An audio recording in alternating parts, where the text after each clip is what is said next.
Welcome back to The Final Cry. The Olympic Games are supposed to represent the peak of human achievement. Strength, unity, peace. Every 4 years, the world gathers to celebrate athletes who've trained their entire lives for a single moment. But beneath the medals, beneath the opening ceremonies, there's another history, a darker one. Tonight, we're uncovering the moments when the Olympic dream collapsed into tragedy, when competition turned fatal, when the world stopped watching sports and started watching death. This is the worst Olympic Games deaths ever. If you appreciate deep documentary-style storytelling, take a second to like, subscribe, and hit the notification bell so you don't miss future episodes.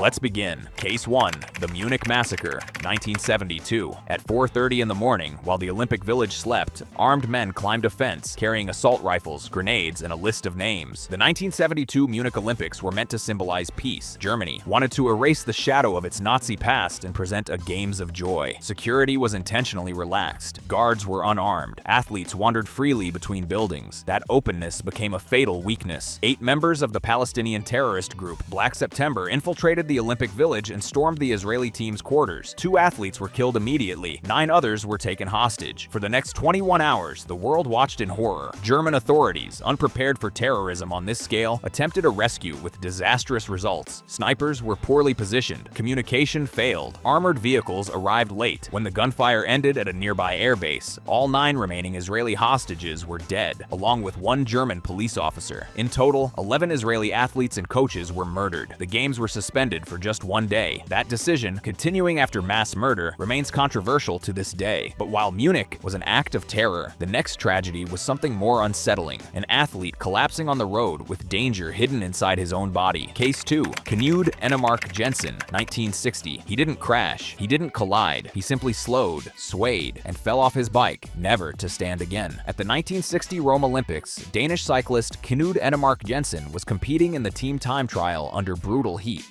Temperatures soared above 40 degrees C. Riders were pushed beyond human limits. Mid-race, Jensen collapsed. He fractured his skull on impact and died hours later. At first, officials blamed heat stroke, but the truth was darker. An autopsy revealed Jensen had been given Ronicol, a vasodilator, and evidence later suggested amphetamine use, substances meant to boost endurance and delay fatigue. The Olympic movement had a problem it could no longer ignore. Jensen's death directly led to the creation of Olympic anti-doping programs. Medical supervision became mandatory. Drug testing was introduced in later games. His death didn't just expose a tragedy, it exposed a system willing to sacrifice athletes for medals. And sometimes, danger isn't hidden in chemistry, but in speed so extreme that one mistake guarantees death. Case 3. Nodar Kumaritashvili, 2010. The opening ceremony was hours away. Cameras were rolling. The world was ready. Then an athlete died on live broadcast feeds. Georgian luger Nodar Kumaritashvili, just 21 years old, was taking a training run on the Whistler Sliding Center in Vancouver. The track was the fastest ever built, with speeds exceeding 140 km/h. On a curve nicknamed Turn 16, Kumaritashvili lost control. His sled launched him out of the track. He struck an exposed steel beam. He died instantly. The Olympics had not even officially begun. Officials faced a nightmare: cancel the event or continue. They continued. The track was modified overnight. Starting points were lowered. Speed caps were enforced. Safety walls were redesigned. But the damage was done. The incident reignited global debate over whether Olympic venues were being pushed beyond safe limits in pursuit of spectacle. Yet this wasn't the first time the Olympics ignored warning signs. Nearly 50 years earlier, another athlete died, under conditions so dangerous they'd be unthinkable today. Case 4.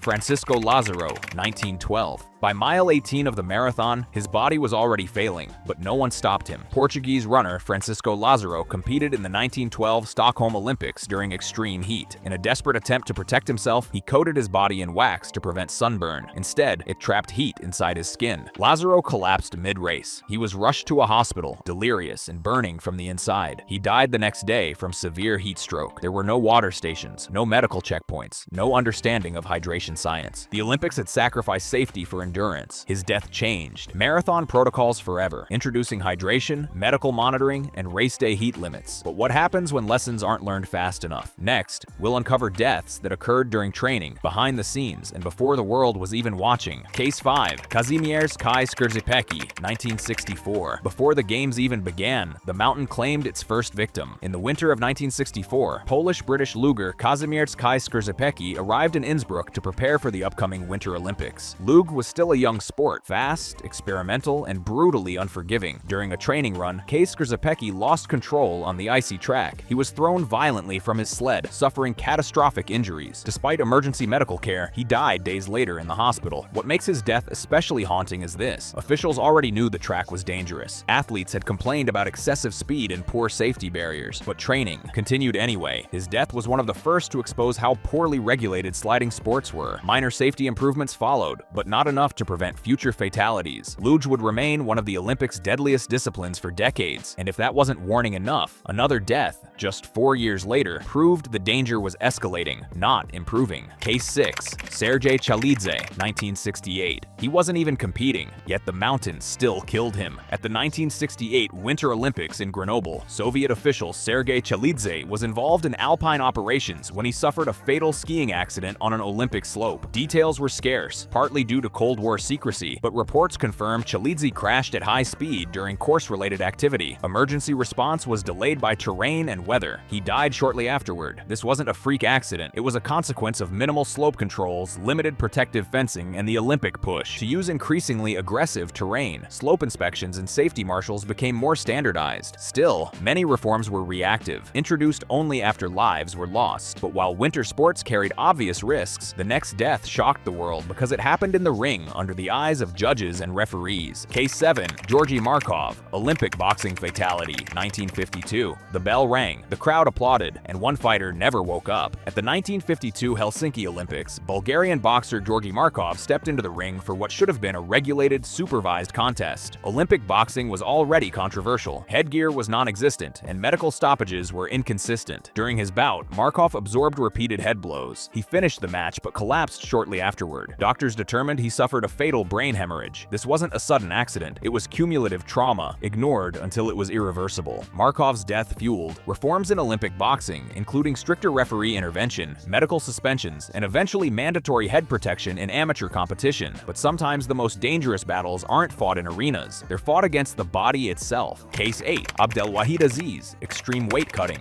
1964. The scale mattered more than survival. Egyptian wrestler Abdelwahid Aziz was preparing to compete at the 1964 Tokyo Olympics. Like many combat athletes of the era, he engaged in extreme weight cutting, severe dehydration, starvation, and heat exposure to qualify for a lower weight class. Shortly before competition, Aziz collapsed. He was rushed to medical care but died from complications linked to organ failure and dehydration. No opponent ever touched him. The system killed him. His death forced the Olympic movement to confront weight manipulation. Weigh-in timing, hydration testing, and medical clearances were later reformed across wrestling and other combat sports. So far, we've seen terrorism, speed, and physical punishment take lives. But next, we turn to tragedies that occurred outside competition, where preparation itself became fatal. Case 9. Dick Howard, training turned fatal, 1928. No medals were on the line, no crowd was watching, and yet the risk was just as deadly. In the lead-up to the 1928 Winter Olympics in St. Moritz, American ski jumper Dick Howard was training on a hill that barely met safety standards by today's definition. Early ski jumping was raw and experimental. No helmets, no reinforced landing zones, and very little understanding of aerodynamics. During a training jump, Howard lost balance mid-air. He landed awkwardly at high speed, suffering massive internal injuries. He died shortly afterward. At the time, his death was treated as an unfortunate inevitability, part of the price of extreme sport. Howard's death contributed to gradual changes in hill design and landing gradients, but for years, athlete safety remained secondary to spectacle. And if training alone wasn't dangerous enough, the next tragedy came from something far more unexpected: a plane meant to carry athletes to glory. Case 10. The Soviet Olympic team, plane crash, 1960. They never reached the stadium. They never marched in. They never competed. In 1960, a Soviet aircraft carrying 17 Olympic athletes and officials, including members of the rowing team, crashed near Kiev while en route to training. Poor weather conditions and navigational failure were cited as contributing factors. In true Cold War fashion, details were buried. Families received minimal explanations. International reporting was limited. What's known is this: an entire Olympic contingent was wiped out in seconds. No opening ceremony, no moment of silence, no global mourning. The crash highlighted the dangers of team travel and the lack of standardized aviation protocols for athletes. Over time, national Olympic committees began implementing stricter transport and safety requirements, but only after repeated tragedies across multiple sports. But not all Olympic-related deaths happened in isolation. Some occurred in the shadow of political violence so massive it nearly eclipsed the games themselves. Case 11. The Tlatelolco Massacre, Olympics amid bloodshed, 1968.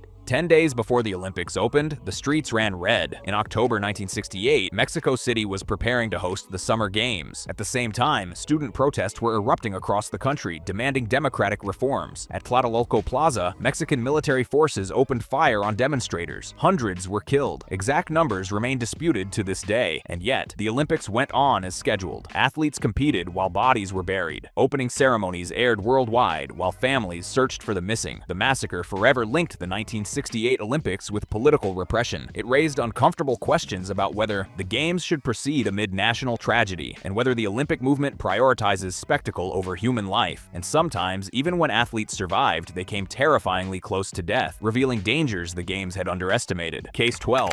Ron Clark, the near death that changed Olympics, 1968. He didn't die, but he almost did, and what nearly killed him changed the Olympics forever. Australian distance runner Ron Clark entered the 10,000 meters at the 1968 Mexico City Olympics as a world record holder. What he wasn't prepared for was the city's extreme altitude. Mid-race, Clark collapsed unconscious on the track. He lost consciousness for over 20 minutes. Doctors later revealed he suffered severe hypoxia, dangerously low oxygen levels that nearly caused permanent brain damage. The Olympics had underestimated altitude's lethal potential. Following Clark's collapse, altitude training, acclimatization periods, and physiological screening became standard for high-elevation games. His survival likely prevented future deaths. Next, we'll return to cases where survival wasn't possible. Athletes and officials lost to accidents, politics, and systems that failed them. Case 13. The Czechoslovak ice hockey plane crash, 1956. They were champions off the ice, then the plane disappeared. In 1956, members of the Czechoslovak national ice hockey team, many of whom were Olympic-level athletes preparing for international competition, boarded a flight that never reached its destination. The aircraft crashed shortly after takeoff due to mechanical failure and poor weather conditions. Multiple players and staff were killed instantly. At the time, Czechoslovakia was one of the strongest hockey nations in the world. The crash devastated the team and the country. While the tragedy occurred in the Olympic cycle rather than during the games themselves, the victims were directly tied to Olympic preparation, and the loss reshaped an entire national program. The disaster prompted stricter aviation safety checks for national teams and reinforced the risks of frequent international travel for elite athletes, though changes came slowly. But sometimes death didn't come from the sky. It came quietly, at ringside, where no one expected danger. Case 14.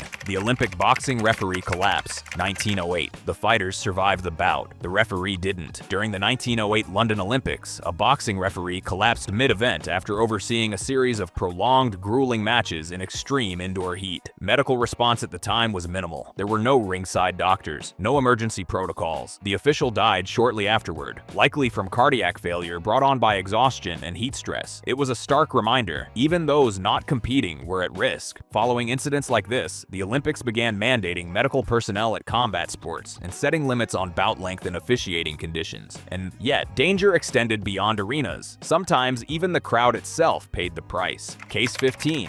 The Los Angeles Marathon spectator death, 1932. The race wasn't the only thing pushing people past their limits. At the 1932 Los Angeles Olympics, the marathon took place under intense heat. While athletes struggled, so did spectators, many of whom stood for hours without shade or water. One spectator collapsed from heat exhaustion and later died. At the time, crowd safety wasn't considered an Olympic responsibility. This tragedy helped push organizers to consider environmental conditions not just for athletes, but for attendees as well. Shade structures, water distribution, and heat advisories eventually became standard. But while organizers slowly adapted, danger still lurked behind the scenes, where officials worked in close proximity to high-speed sport. Case 16. The Oslo speed skating official death, 1952. One misstep on the ice was all it took. During the 1952 Winter Olympics, in Oslo, a speed skating official was struck during on-ice operations. Whether by skater collision or ice-related fall, the impact caused severe injuries. Emergency response was delayed due to limited access across the rink. The official later died from complications. The incident led to changes in rink access rules, clearer separation between athletes and officials, and safer rink layouts, especially in high-speed events. And finally, we arrive at the modern era, where technology improved, oversight expanded, yet tragedy still found a way in. Case 17. Modern pentathlon training fatality, Rio 2016. The danger didn't come from competition, it came from preparation. In the lead-up to the 2016 Rio Olympics, a modern pentathlon athlete suffered a fatal horse-related accident during training. Modern pentathlon combines fencing, swimming, equestrian show jumping, shooting, and running, one of the most complex Olympic sports. During an equestrian training session, the athlete was thrown violently from the horse, sustaining fatal injuries before competition ever began. Unlike high-speed crashes or public collapse, this death happened quietly, away from cameras and crowds. The incident reignited global debate over the inclusion of equestrian events in the Olympics. Safety reforms were discussed, and years later, the IOC announced plans to remove horse riding from modern pentathlon after 2024, an indirect but lasting consequence of repeated safety concerns. But sometimes the tragedy wasn't an accident. It was the result of a system that pushed bodies too far, too often. Case 18. Overtraining death. Olympic preparation. 1924, Paris ERA. There's a point where discipline turns lethal. In the years surrounding the 1924 Paris Olympics, several athletes, including elite runners training alongside legends like Paavo Nurmi, were subjected to extreme, unregulated training regimens. One such Olympic-level training partner collapsed and died from complications, linked to overtraining and physical exhaustion. At the time, sports science barely existed. Rest was considered weakness. Pain was praised. Though poorly documented, deaths like this helped push early conversations around recovery, load management, and the limits of the human body, concepts now foundational to modern sports science. And even when the Olympics tried to protect athletes, some dangers slipped through, hidden in tradition and silence. Case 19. Official death during Olympic operations. Multiple early games. The Games demanded sacrifice from everyone. Across several early Olympic Games in the first half of the 20th century, officials and volunteers working extended hours in harsh conditions collapsed and died from exhaustion-related complications. One documented case involved an Olympic official suffering a fatal medical emergency after prolonged exposure to cold and physical stress during Winter Games operations. These weren't athletes chasing glory, they were workers holding the Games together. Gradually, Olympic committees implemented work-hour limits, rotation schedules, and on-site medical teams for staff, not just competitors. And finally, we return to a truth the Olympics can never escape. Sometimes, death stands so close to the finish line, it becomes part of the race itself. Case 20. Early Olympic marathon deaths. A pattern, not a fluke. The marathon was meant to honor endurance. Instead, it revealed human fragility. Beyond Francisco Lazaro, early Olympic history recorded multiple fatal and near-fatal collapses among marathon runners and support participants in the late 19th and early 20th centuries. No hydration standards, no medical checkpoints, no understanding of heat regulation. Athletes ran until their bodies shut down. Some never recovered. These deaths collectively reshaped endurance sports. Today's marathon protocols, hydration stations, medical tents, weather monitoring exist because athletes once died without them, which leaves us with a final question. Did the Olympics learn fast enough? The Olympic Games are built on stories of triumph, but buried beneath the records and ceremonies are stories like these, of lives lost in pursuit of excellence, unity, and spectacle. Some deaths changed everything, others were quietly forgotten. Together, they remind us that progress in sport has often come at a terrible cost. If this documentary moved you, like the video, subscribe to The Final Cry and hit the notification bell so you don't miss the next story we uncover. Because history doesn't just deserve to be remembered, it deserves to be understood.